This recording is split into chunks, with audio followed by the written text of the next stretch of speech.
কক্সবাজার জেলা আইনজীবী সমিতির নির্বাচনের ফলাফল ঘোষণা করা হয়েছে। ঘোষিত ফলাফলে সভাপতি সহ 4 পদে নির্বাচিত হয়েছেন বিএনপিপন্থী জাতীয়তাবাদী আইনজীবী ফোরাম সমর্থিত প্যানেলের প্রার্থীরা। এই প্যানেল থেকে সভাপতি হয়েছেন আব্দুল মান্নান, সহসভাপতি মোহাম্মদ আবদুল্লাহ, পাঠাগার ও তথ্য প্রযুক্তি সম্পাদক শওকত ওসমান এবং সদস্য পদে আজিজুল করিম সহ মোট 4 জন জয়লাভ করেছেন। অন্যদিকে জামায়াতে ইসলামী ও সমমনা দলগুলোর সমর্থিত আইনজীবী ঐক্য পরিষদ প্যানেল থেকে সাধারণ সম্পাদক সহ নির্বাচিত হয়েছেন 6 জন।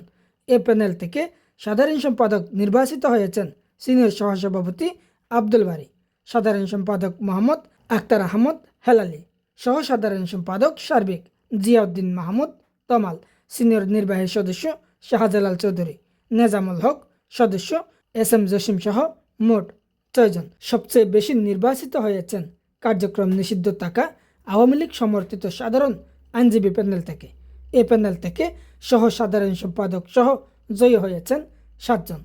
এই প্যানেলের সহ সাধারণ সম্পাদক হিসাব পদে মোহাম্মদ মহিউদ্দিন, আপ্যায়ন সম্পাদক পদে রিদওয়ান আলী, ক্রীড়া ও সাংস্কৃতিক সম্পাদক পদে নাহিদা কানাম কক্সি, সিনিয়র সদস্য জিয়াউদ্দিন আহমদ ও ইকবালুর রশিদ আমিন, সদস্য পদে পারভিন সুলতানা প্রিয়া ও শেখাবুদ্দিন সহ মোট 7 জন জয়লাভ করেছেন। 1901 সালে প্রতিষ্ঠিত কক্সবাজার আইনজীবী সমিতির ইতিহাসে এই প্রথমবার রমজান মাসে নির্বাচন অনুষ্ঠিত হলো। শনিবার সকাল 9টা থেকে বিকাল 3টা পর্যন্ত কক্সবাজার চকরিয়া 2টি কেন্দ্রে চলে ভোট গ্রহণ। মোবারক উদ্দিন নয়ন, কক্সবাজার।